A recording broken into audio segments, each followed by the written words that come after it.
Mis estimados profesionales del derecho, estudiantes, público general y todos aquellos amantes de la ciencia jurídica. Dios les bendiga, el Señor les ama, les adora. Les saluda cordialmente desde su programa Hablemos de el doctor abogado Mauri Rojas, ubicado en la ciudad de Maracay, estado Aragua, de la República, de esta hermosa República Bolivariana de Venezuela.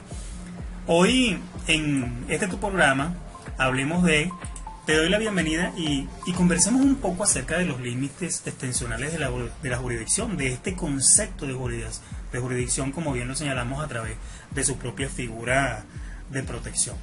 Recordemos que la jurisdicción básicamente aborda el hecho de declarar el derecho en la instancia civil. La jurisdicción, de acuerdo a lo que señala el artículo número 1 del Código de Procedimiento Civil, aún vigente acá en Venezuela, representa la facultad que tienen los jueces de administrar justicia en nombre del Estado venezolano. Representa incluso, constituye la potestad inamante de ejercer una completa soberanía sobre las partes que hacen uso o hacen el llamado al Estado para su protección y la defensa de sus derechos lesionados.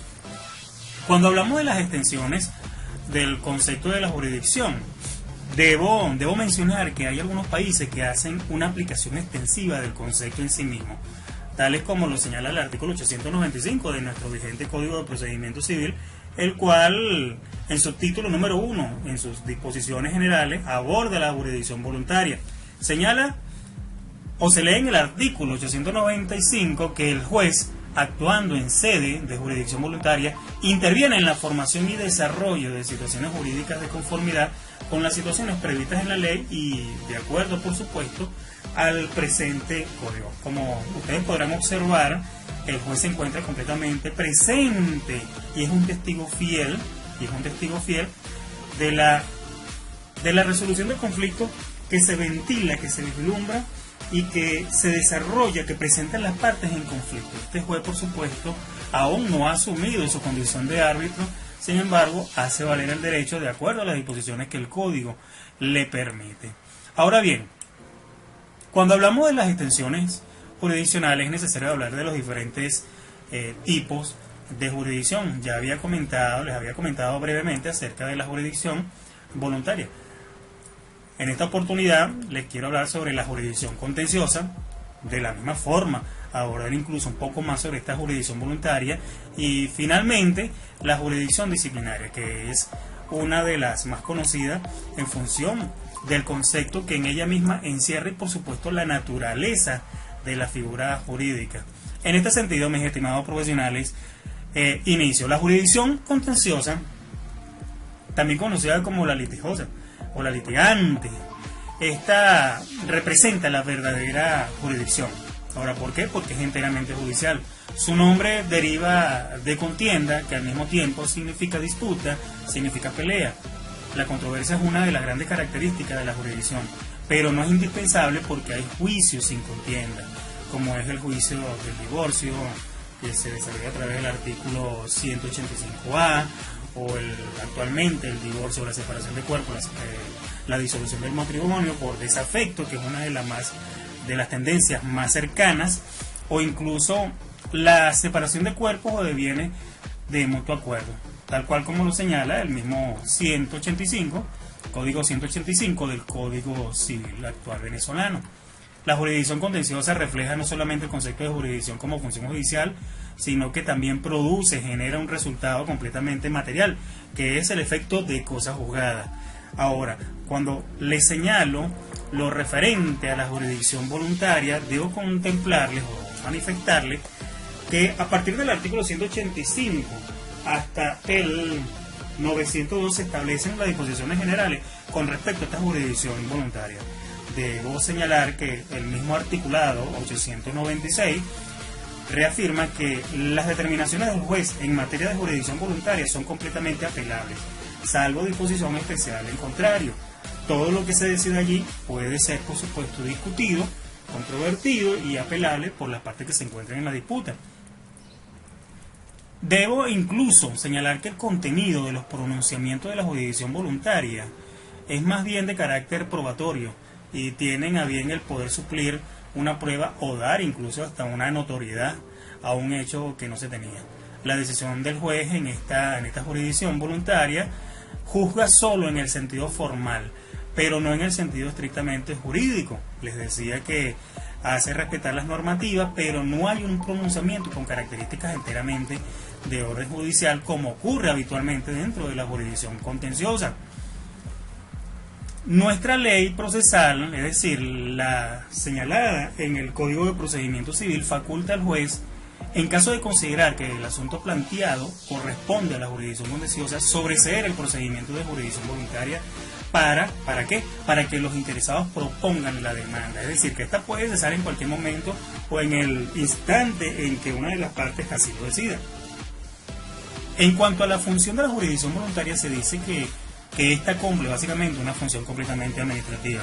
¿Por qué? Porque el acto administrativo tiene ciertas características similares. Entre estas les puedo citar que su contenido es también el de generar un bien general y aplicar una ley a un caso particular, pero no produce, óigase, la jurisdicción voluntaria no produce cosa juzgada. La jurisdicción voluntaria incluso también puede señalarse al hecho de que no es susceptible de revisión. Su función es también la de producir derecho, producir interpretación. Se suele incluso dictar a petición del interesado y no de oficio. De naturaleza, debo señalar que en función del mismo concepto de la jurisdicción voluntaria, el cual es completamente amplio y puede incluso hasta definirse de acuerdo a los diferentes argumentos y criterios de cada profesional del derecho, se puede afirmar que los actos de jurisdicción voluntaria tienen una naturaleza, como ya se los había comentado, completamente de naturaleza administrativa. Sin embargo, el hecho de que un acto jurídico sea considerado como susceptible de ser realizado por un funcionario público distinto a un juez dependerá completamente de la voluntad del legislador, que en todo caso, cuando el acto requiera o tenga un significado especial, probablemente preferirá la intervención del juez de una manera completamente formal. Incluso señala el mismo articulado 898 en su segundo párrafo que se presumen de buena fe hasta prueba en contrario los terceros adquirientes de derechos que hayan sido objeto de la declaración judicial.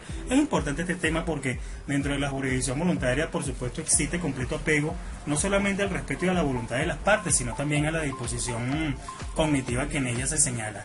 Ahora, también es importante hablar acerca de la jurisdicción disciplinaria como tercera existente en sus tipos, ¿no? La jurisdicción disciplinaria se refiere a las diferentes o a la dinámica, a la diversidad de normas procesales y de organización judicial contenidas directamente en el Código de Procedimiento Civil, también en la ley orgánica del Poder Judicial, evidentemente la ley de carrera administrativa, la ley orgánica del Consejo de la Judicatura, por supuesto el Código de Ética del Juez venezolano y otros que guardan relación con el tópico y que por supuesto que establezcan sanciones disciplinarias en virtud de la potestad jerárquica de imponer modos de comportamiento no solamente a los jueces sino también a los empleados del tribunal y evidentemente a las partes. Debo señalar que en la jurisdicción disciplinaria los tribunales, incluyendo el Tribunal Supremo de Justicia, pueden imponer correcciones disciplinarias a las partes, incluido a nosotros los abogados o a cualquier otra persona que se encuentre presente allí o que forme parte de ese proceso, cuando falten el respeto que merece la función jurisdiccional o cuando no guarden incluso el orden en los actos procesales. Estas funciones pueden ser la expulsión del recinto del tribunal, la multa y la detención en caso de la flagrancia por ofensa al juez en el ejercicio de sus funciones. Igualmente los jueces pueden ser sancionados con multa, con amonestaciones y evidentemente las suspensiones e inhabilitaciones temporales del cargo. Esto, mis estimados, es importante reconocerlo en función de lo delicado que representa el mismo concepto de la jurisdicción. Recordemos en todo momento que cuando señalamos que la jurisdicción es la facultad que tienen los jueces de administrar justicia, debe entenderse eso, administrar justicia siempre en nombre del Estado y por solicitud de los interesados en resolver una contienda a través del órgano jurisdiccional. ¿Por qué? Porque existen, reitero, una diversidad de jurisdicciones que aquí en nuestra república se encuentra completamente activa, recordándolas un poco: la jurisdicción contenciosa, la jurisdicción voluntaria y la jurisdicción disciplinaria, cada una de ellas con un aporte significativo con un cuerpo completamente estructurado, de fondos y de forma que merecen siempre ser estudiados y analizados, pero al mismo tiempo respetados, no solamente por los profesionales del derecho, sino también por las partes que se encuentran en la futura resolución de estos conflictos. Mis estimados compañeros, grato placer de verdad haber compartido un rato ameno con ustedes, hablando un poco sobre los límites extensivos de la jurisdicción. Les recuerdo que es importante ser felices, sean felices hoy. Dios les quiere muchísimo, Dios les ama, Dios les bendiga. Les saludo cordialmente desde la ciudad de Maracay, estado de Aragua, el doctor abogado Mauri Rojas. Bendiciones para todos.